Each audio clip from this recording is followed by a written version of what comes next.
YCP నాయకులపై ఘాటు వ్యాఖ్యలు చేసిన బీజేపీ ఎంపీ పురంధేశ్వరి వైసీపీ నాయకులకు ఏం చేయాలో తెలియక మాపై బురద జల్లుతున్నారని ఆమె మండిపడ్డారు. ప్రభుత్వం ఏర్పడి 100 రోజులు అయింది, ఇప్పటికీ కూడా ఈవీఎంల పైన నమ్మకం లేదని పిచ్చి మాటలు మాట్లాడుతున్నారని అన్నారు. ప్రారంభం అంటే తయారీ, ఏ విధంగా మనం ముందుకు వెళ్ళాలి, ఏ కార్యాచరణ చేపట్టాలి అనేటువంటి వివిధ అంశాల మీద చర్చించడానికి ఇవాళ ఈ సమావేశాన్ని ఏర్పాటు చేసుకోవడం జరిగింది. 1980వ సంవత్సరంలో భారతీయ జనతా పార్టీ ప్రారంభమైనప్పుడు పార్లమెంట్లో కేవలం 2 పార్లమెంట్ సభ్యులు ఉండేవారు. కానీ అంచెలంచెలుగా బలం పుంజుకుంటూ ప్రతి 5 సంవత్సరాలకు ఒక్కసారి జరిగే పార్లమెంట్ ఎన్నికల్లో నెమ్మదిగా తన సంఖ్యని పార్లమెంట్లో కూడా పెంచుకుంటూ ఇవాళ 240 సీట్లని సొంతంగా భారతీయ జనతా పార్టీ కైవసం చేసుకోవడం జరిగింది. అంతకుముందు జరిగినటువంటి ఎన్నికల్లో 2019 సంవత్సరంలో జరిగినటువంటి ఎన్నికల్లో 303 సీట్లని మనం భారతీయ జనతా పార్టీ గెలుచుకోవడం జరిగింది. అయితే ఈసారి జరిగినటువంటి ఎన్నికల్లో ప్రతిపక్ష కూటమి జాతీయ స్థాయిలో ఇండి కూటమి ఏదైతే ఉందో, కాంగ్రెస్ ఇతర పార్టీలన్నీ ఒక కూటమిగా ఏర్పడినటువంటి నేపథ్యంలో ఒక దుష్ప్రచారాన్ని ప్రజల్లోకి తీసుకుని వెళ్ళారు. భారతీయ జనతా పార్టీ అధికారంలోకి వచ్చిన వెంటనే రాజ్యాంగాన్ని మార్చేస్తుందని, మస్జిద్లు చర్చిలు కూలగొడుతుందని, అది మాత్రమే కాకుండా రిజర్వేషన్లు ఎత్తివేస్తారని, ఈ రకమైనటువంటి దుష్ప్రచారాన్ని సమర్థవంతంగా ప్రజల్లోకి తీసుకువెళ్ళినటువంటి సందర్భంలో ఒకంత మాకు ఒక 60-63 సీట్లు తగ్గినటువంటి మాట వాస్తవం. అయితే ఇప్పుడు చూసినట్లయితే మొన్న జరిగినటువంటి మణిపూర్లో కూడా ఏదైతే లోకల్ బాడీ ఎలక్షన్స్ జరిగాయో, సాధారణంగా లోకల్ బాడీ ఎలక్షన్స్లో స్థానికంగా ఉన్నటువంటి అంశాల మీద అక్కడ ఎన్నికలు జరుగుతాయి. కానీ దాంట్లో భారతీయ జనతా పార్టీ సంపూర్ణంగా మణిపూర్లో స్వీప్ చేసినటువంటి విషయం మీ అందరికీ కూడా నేను గుర్తు చేస్తున్నాను. ఇవాళ ఎక్కడ ఎన్నిక జరిగినా కూడా భారతీయ జనతా పార్టీ ఒక రకంగా విజయకేతనాన్ని ఎగురవేస్తుంది. దేశంలో 20 రాష్ట్రాల్లో త్రిపురలో జరిగినటువంటి ఎన్నిక, ఇవాళ దేశంలో 20 రాష్ట్రాల్లో భారతీయ జనతా పార్టీ అధికారంలోనో లేదా మిత్రపక్షంగా అధికారంలోనో ఉన్నటువంటి విషయాన్ని కూడా మనం ఇక్కడ ఒకసారి తరిచి చూసుకోవాలి. ఇదంతా సాధ్యపడుతున్నది అంటే కింద ఉన్నటువంటి కార్యకర్తలు బాగా కష్టించి పనిచేసినటువంటి సందర్భంలో అనుకున్న ఫలితాన్ని భారతీయ జనతా పార్టీ కైవసం చేసుకోగలుగుతున్నది. ఆ కార్యకర్తల బలం కనుక చూసినట్లయితే 2014వ సంవత్సరంలో ఆన్లైన్ మెంబర్షిప్ మొట్టమొదటిగా మనం ప్రారంభించినప్పుడు కార్యకర్తలు క్షేత్రస్థాయిలో బాగా ప్రజల వద్దకు వెళ్ళి భారతీయ జనతా పార్టీ గురించి, నరేంద్ర మోడీ గారి నాయకత్వం గురించి, దేశానికి ఏ విధంగా సేవ చేయగలదో ప్రజలకి వివరించి చెప్పినటువంటి సందర్భంలో దేశవ్యాప్తంగా 11 కోట్ల మంది సభ్యులు నమోదయ్యారు భారతీయ జనతా పార్టీకి. అంటే అప్పటి వరకు ప్రపంచంలోనే 9 కోట్ల సభ్యత్వంతో అతిపెద్ద పార్టీగా ఉన్నటువంటి కమ్యూనిస్ట్ పార్టీ ఆఫ్ చైనా ఆ పార్టీని అధిగమించి 11 కోట్ల మందిని సభ్యులు. విశాఖ పెందుర్తి 95వ వార్డు రత్నగిరి నగర్ నందు నూతనంగా నిర్మించిన జనసేన పార్టీ కార్యాలయాన్ని పెందుర్తి శాసనసభ్యులు పంచకల రమేష్ బాబు ప్రారంభించారు. మీడియాతో మాట్లాడుతూ, అత్యధిక మెజారిటీతో గెలిపించిన అందరికీ ధన్యవాదాలు తెలుపుతూ అందరికీ అందుబాటులో ఉంటూ అందరి సమస్యలు పరిష్కరించడానికి శక్తివంచన లేకుండా పనిచేస్తానని హామీ ఇచ్చారు. డిప్యూటీ సీఎం పవన్ కళ్యాణ్ జన్మదినం పురస్కరించుకుని మండలంలో ప్రతి గ్రామం, ప్రతి వార్డులో ప్లాస్టిక్ వ్యర్థాలను శుభ్రపరిచి పర్యావరణాన్ని కాపాడి మన వంతు బాధ్యతగా అందరూ సమిష్టిగా పనిచేసి పర్యావరణాన్ని కాపాడాలని పిలుపునిచ్చారు. ఈ కార్యక్రమంలో జనసేన, టీడీపీ, భారతీయ జనతా పార్టీ నాయకులు, వీర మహిళలు, కార్యకర్తలు అధిక సంఖ్యలో పాల్గొన్నారు.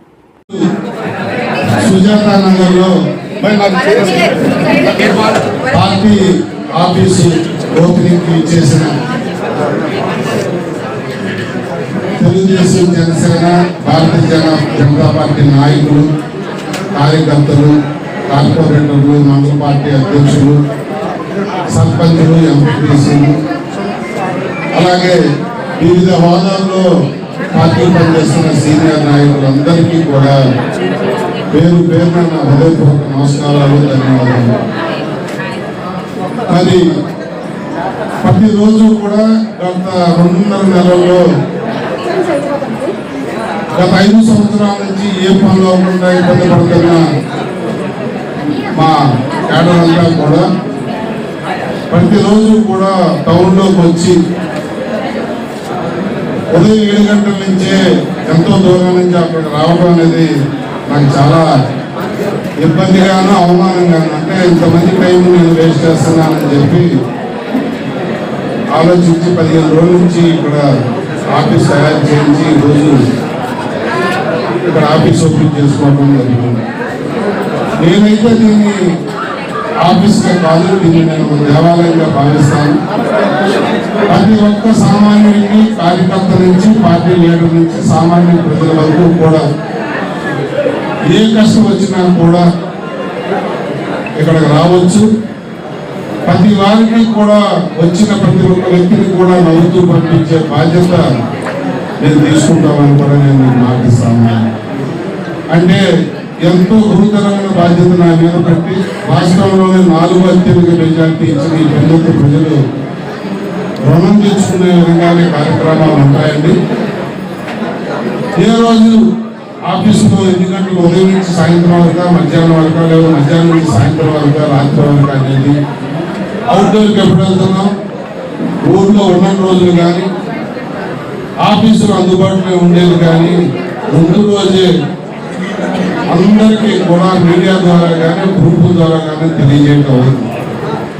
ఆ టైం టేబుల్ ఏది మిస్ అవ్వకుండా ఎమ్మెల్యే ఉదయం 9 నుంచి 2 వరకు, మళ్ళీ 4 నుంచి 8 వరకు ఆఫీసులో అందుబాటులో ఉంటాడు అంటే ఉంటాడంతే. ఏది డిలేట్ అవ్వకుండా ప్రజలకి ప్రభుత్వాన్ని పరిపాలన చేరువ చేసే విధంగా ఈ కార్యక్రమాన్ని తీసుకోవడం జరిగింది. మరి ప్రతి ఒక్కరూ కూడా మీడియా ద్వారా ఇది చదివి విని ప్రతి ఒక్కరూ కూడా దాన్ని సద్వినియోగం చేసుకోవాలని చెప్పి పార్టీ శ్రేణులకే కాకుండా సామాన్య ప్రజల వరకు కూడా ఈ కార్యక్రమం ఉంటుంది అని చెప్పి తెలియజేస్తూ, మరి ముఖ్యంగా ఈరోజు అందరూ నాయకులు ఇక్కడికే వచ్చారు కాబట్టి మళ్ళీ ఏదే మీటింగ్ పెట్టకుండా ఇంకో విషయం కూడా మీడియాకి ప్రెస్ మీట్ పెడదాం అనుకున్నా, నాయకులకు మీటింగ్ పెడదాం అనుకున్నా. ఆల్మోస్ట్ అందరూ ఇక్కడికే వచ్చారు కాబట్టి అందరూ శ్రద్ధగా వినండి. సెప్టెంబర్ 2వ తారీఖు పవన్ కళ్యాణ్ గారి పుట్టినరోజు. మరి అధికారంలోకి వచ్చిన తర్వాత మొదటి పుట్టినరోజు కాబట్టి ప్రభుత్వం, పవన్ కళ్యాణ్ గారు కానీ ప్రభుత్వం కానీ పార్టీ కానీ మా ఎన్డీఏ ప్రభుత్వంలో పార్టీలో ఉన్న భాగస్వాములు అందరికీ కూడా నా రిక్వెస్ట్ ఏంటంటే, మేము ఆ రోజు పవన్ కళ్యాణ్ గారు పుట్టినరోజు అనేది ఏదో డ్యాన్స్ బేబీ డ్యాన్సులు పెట్టి డబ్బు వృధా చేసుకునే కార్యక్రమాల్లో కాకుండా ఆయన ప్రోగ్రాం డిజైన్ చేశారు. 30వ తారీఖు నుంచి, అంటే ఎల్లుండి నుంచి, ఇవాళ 30 రేపటి నుంచి, ఒకవేళ రేపు అయినా 31, 1, 2 3 రోజులు కూడా వారు ఇచ్చిన కార్యక్రమాలు ఏమిటి అంటే, ప్లాస్టిక్ రహిత సమాజం కోసం ప్లాస్టిక్ ఎక్కడున్నా ఏరివేయటం కానీ, డ్రైనేజీలు క్లీన్ చేయటం కానీ, తర్వాత ఏదైతే సముద్ర పుట్టున సర్క్యులర్ ఎకానమీ పాలసీ 2 ఇంప్లిమెంటేషన్ పేరుతో స్థానిక నోవటర్లో నిర్వహించిన జాతీయ స్థాయి వర్క్షాప్ గురువారం ఉదయం ప్రారంభమైంది. వర్క్షాప్లో వివిధ రంగాల నిపుణులు, సంస్థలు, ప్రతినిధులు, కేంద్ర రాష్ట్ర ప్రభుత్వాలు, అధికారులు భాగస్వామ్యమయ్యారు. Should bring all our efforts together onto a very planned and systematic course of action. That is why, in the best traditions of cooperative federalism, the central and state government, and by central government we mean not only the Ministry of Environment, Forest and Climate Change, but the other line ministries, sister departments, we and the state governments, we need to work together first to recognize the potential of this entire principle of circularity, and to also recognize the potential harm that it has if we do not address this challenge. Along with this whole approach of cooperative federalism, we need to bring in the involvement of the entire society. That is why whole of government and whole of society approach is the only way that we will be able to make this whole approach and this whole philosophy of circularity succeed at the ground level and actually achieve some concrete outcomes. When we talk about whole of society approach, we must understand that today the whole management of waste as we see it is something that affects not only our cities but our rural areas, and in the absence of clear institutional systems, in the absence of capacity building of the local bodies, whether of rural or urban areas, we would be only talking about the philosophy and the principles, but long-term sustained impact would not be ensured. So when we talk about skill, we of course need to focus on the technical skills, because when we retrieve wealth from this so-called waste material, when we retrieve precious metals from electronic and electrical items, when we properly manage waste tires to retrieve carbon black, and so many other examples are there. All of this, of course, requires skill upgradation, and that is why we have specially reached out to the Ministry of Skill Development and Entrepreneurship. There is a huge focus on skill development, and in this year's budget, I'm sure all of you are aware, and I hope that during the course of the discussions, this would be discussed in more detail. There is an entire focus that is being given to skill development, to upgrading ITIs, to taking skills to the next level. Identify the critical gaps which are there and identify solutions for promoting entrepreneurship, employment and skill in the sector of circular economy. So we had, in the virtual meeting, we had requested the state governments to start engaging with the concerned stakeholders who are involved in this entire sector of circular economy, and start developing feedback notes to ultimately achieve the objective of this exercise. So this workshop is actually the beginning of a very big exercise which will culminate into the National Conference of Chief Secretary, and states have a very important role to play in that, in terms of providing what is happening on the ground and what are the gaps which needs to be filled, and finally making recommendations which will be discussed during the Chief Secretary's conference, and we might be coming up as an outcome of that conference a kind of roadmap which will be followed by the state governments, by the central ministries, to actually realize the actual potential of entrepreneurship, of jobs which is existing in the circular economy, by developing entrepreneurship, by filling the skilling gaps, and also filling the gaps in respect of infrastructure and the financial ecosystem. So I will not take much of time here. Today, what we have done, we have allocated certain waste stream to the states and expected them to present to us that the kind of ecosystem which is there, the kind of work which is being done, and we will try to draw, because every state has different. Respected Secretary, Government of India, Environment and Forest, Madam Leela Nandanji, Shri Naresh Pal Gangwarji, Additional Secretary, MOEF, Shri Harindra Prasad, District Collector, Visakhapatnam, Shri Chalpati Rao Garu, MD APMCL, Shri Satyendra Paul, Director in the Ministry, MOEF, representatives, dignitaries, senior officials from various states, and from the Ministry, Government of India, CPCB officials, municipal commissioners, representatives of the pollution control boards of various states. It's my privilege and honor to welcome all of you to the state of Andhra Pradesh. I thank profusely Secretary Madam for giving this. గత YCP ప్రభుత్వంలో నిబంధనలకు విరుద్ధంగా ఆంధ్ర యూనివర్సిటీలో కార్యకలాపాలు నిర్వహించిన మాజీ vice chancellor Prasad రెడ్డిపై చట్టపరమైన చర్యలు తీసుకోవాలని బివి రామ్ కోరారు. ఈ మేరకు విశాఖలో గురువారం రాత్రి నారా లోకేష్ ను కలిసి వినతి పత్రం సమర్పించారు.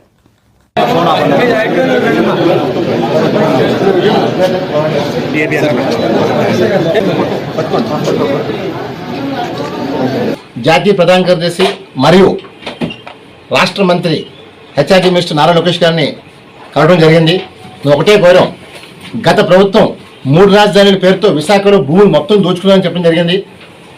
ఆ బాధితుల కుటుంబాలకి న్యాయం చేయమని, ఎందుకంటే భూమి ₹1,00,000 అయితే 30,000 చేతికి పెట్టి దౌర్జన్యం రాయించుకున్నారు. ఇవాళ భీమిలో చాలా మంది బాధితులు చాలా ఆందోళన వ్యక్తిస్తారు. ఒకసారి రమ్మించుకోవడం జరిగింది.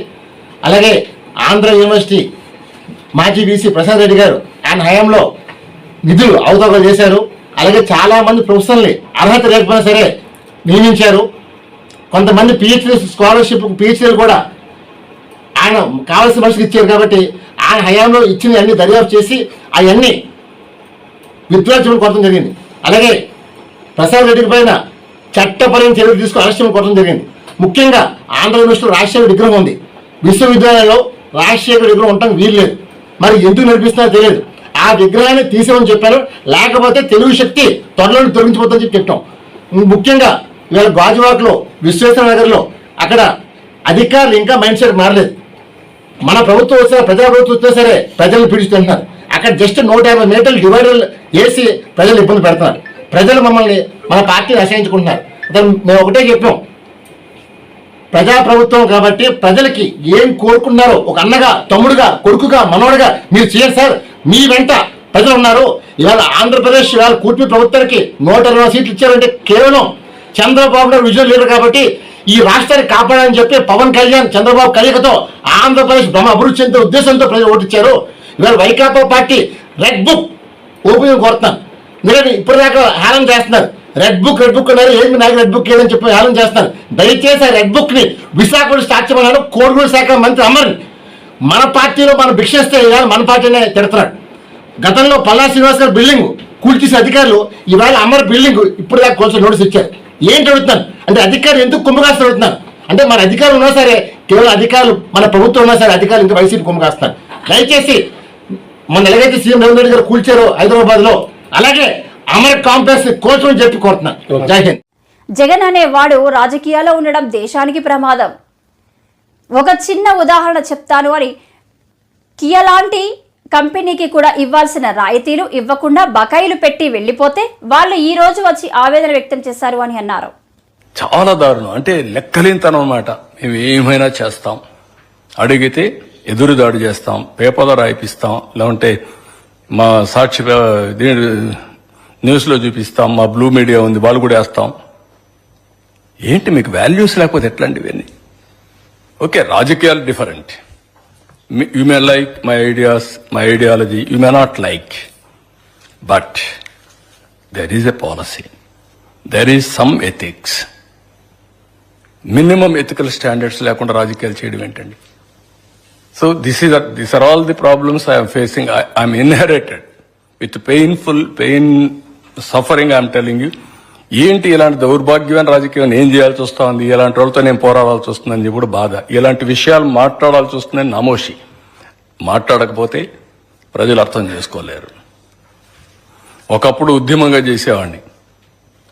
మీరు జన్మభూమి, శ్రమదానం, ప్రజల వద్దకు పాలన, లేకపోతే ఆకస్మిక తనిఖీలు, ఇవన్నీ నా ప్రోగ్రామ్స్. ఇప్పుడేంటి కామ పార్టీలు, ఏంటి వీళ్ళ గురించి మాట్లాడు. Can you imagine? అసహ్యం అనిపించలేదా వాళ్ళు మాట్లాడే మాటలు? మొన్నటి వరకు బూతులు, ఇప్పుడు బూతులు లేవనుకోండి, ఆ బూతులు మాట్లాడే నోటికి తాళాలు పడ్డాయి. విన్నామా పోనీ 5 ఏళ్ళు ఎన్ని బూతులండి, ఎన్ని మాటలండి. ఇప్పుడు ఎవరన్నా మాట్లాడుతున్నావా బూతులు? చేత కదా? మనకు నోరులు లేవా? ఎందుకు మాట్లాడలేదు? Can you won't see that difference? Hell of difference మీకు కనపడలేదా? ఒకప్పుడు బయట పోతే మీరంతా నా ఇంటికాడ వచ్చి కాపలా కాసేవాళ్లే కదా. ఎక్కడ రానిచ్చారండి? విశాఖపట్నం పోతే రానియరు, తిరుపతి పోతే దిగనీయరు, ఇంటికాడ నుంచి బయట రానియరు. Can you imagine? గేటుకు తాళ్లు కడతారు. ఇక్కడికి వస్తే, అమరావతికి వస్తే తాళ్లతో, కర్రలతో, చెప్పులతో వేస్తే ప్రజాస్వామ్యం ప్రజ్వరిల్లుస్తోంది, చైతన్యం పెరిగిపోయింది అని డీజీ మాట్లాడతాడు. ఇవన్నీ మనం చూసిన అరాచకాలు, మీడియా పైన దాడులు,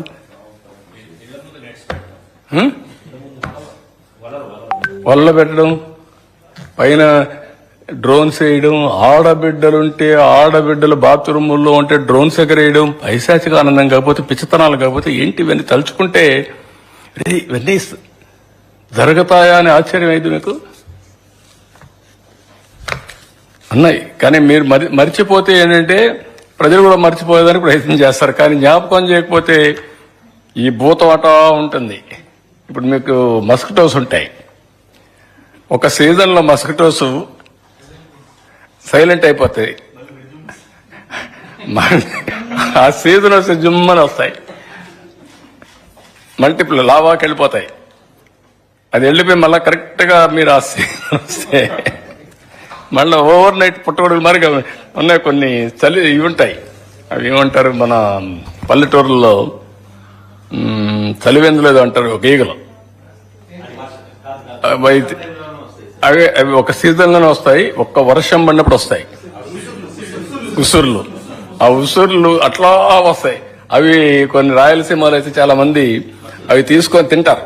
బాగా ఉప్పు ఫ్రై చేస్తారు, ఫ్రై చేసి బాగా ఉప్పు అవన్నీ చాలా బాగుంటాయి, టేస్ట్ కూడా చాలా బాగుంటుంది. ఆ విధంగా అట్లా వస్తాయి. కొన్ని దిక్కళ్ళు పుట్టగొడుగులు వస్తాయి. ఎగ్జాక్ట్ గా ఒక సీజన్ లో ఆ మట్టిలో పుట్టుకొస్తాయి, అంతవరకు మామూలు పుట్టాయి. అట్లా వీళ్ళు ఒక రోజు ముందే సెప్టెంబర్ నెల పెన్షన్ల పంపిణీ, పెన్షనర్ల సంక్షేమమే చంద్రబాబు ధ్యేయమని మంత్రి కొండపల్లి శ్రీనివాస్ అన్నారు. ఆయన ఈ రోజు టీడీపీ కార్యాలయంలో మీడియాతో మాట్లాడారు. పెన్షన్ 1వ తారీఖుని ఇచ్చే క్రమం ఏదైతుందో అది ఆదివారం పడింది. గవర్నమెంట్ ఎంప్లాయీస్ ఆదివారం సెలవు దినం కాబట్టి దాన్ని పెన్షన్ పంపిణీ అనేది పోస్ట్పోన్ చేయకుండా ఒక రోజు ముందే ఇస్తే బాగుంటుందని మన ముఖ్యమంత్రి వారు చంద్రబాబు నాయుడు గారు సూచించారు. అందుకని ఈ నెల 31వ తారీఖున పెన్షన్ ఇవ్వడం జరుగుతుంది. ఎవరైతే 31వ తారీఖున పెన్షన్ తీసుకోని వాళ్ళు ఉంటే వాళ్ళకి 2వ తారీఖున పెన్షన్ ఇవ్వడం జరుగుతుంది. కనుక పెన్షన్దారులందరికీ కూడా విజ్ఞప్తి చేస్తున్నాను, 31వ తారీఖున మీరు పెన్షన్ తీసుకునే ప్రయత్నం చేయండి. ఒకవేళ లేని పక్షంలో 2వ తారీఖు మీరు పెన్షన్ తీసుకునే అవకాశం ఉంది. ఈ 31, 2వ తారీఖున మీరు పెన్షన్ తీసుకునే పరిస్థితి మీద కల్పించుకోవాల్సిందిగా కోరుకుంటున్నాను. అంతేకాకుండా భవిష్యత్ కాలంలో ఎప్పుడైనా 1వ తారీఖు ఆదివారం పడితే 31వ తారీఖునే పెన్షన్ ఇచ్చే పరిస్థితి ఉంటుంది. సో కనుక ఎప్పుడైనా 1వ తారీఖు ఆదివారం వచ్చే పరిస్థితి ఉంటే 31వ తారీఖునే మీరు పెన్షన్ తీసుకోవడానికి మీరు ప్లాన్ చేసుకోవాల్సిందిగా కోరుకుంటున్నాను. ధన్యవాదాలు. ఈరోజు తెలుగుదేశం పార్టీ ఆఫీస్లో గ్రీవెన్స్ సేకరణ చేయడం జరిగింది. రాష్ట్రం మొత్తం మీద నుంచి పలు గ్రీవెన్స్ మా దృష్టిలోకి వచ్చాయి. ఎక్కువ శాతం ఒక పెన్షన్ మినిస్ట్రీగా ఎక్కువ పెన్షన్ అభ్యర్థనలు వచ్చాయి. అలాగే కొన్ని రెవెన్యూ అభ్యర్థనలు కూడా వచ్చాయి. సో వాటిని ఎక్సైజ్ చేస్తూ సంబంధిత డిపార్ట్మెంట్స్ పంపించడం జరిగింది. సో ఈ గ్రీవెన్స్ ఏదైతే ఉందో ఇక్కడ వచ్చిన వాళ్ళకి వెంటనే సాల్వ్ చేసే పరిస్థితి సంబంధిత డిపార్ట్మెంట్స్కి అధికారులతో మాట్లాడి దాన్ని సాల్వ్ చేసే ప్రయత్నం కూడా చేస్తున్నామని ఈ వేదిక ద్వారా తెలియజేస్తున్నాను. నమస్కారం.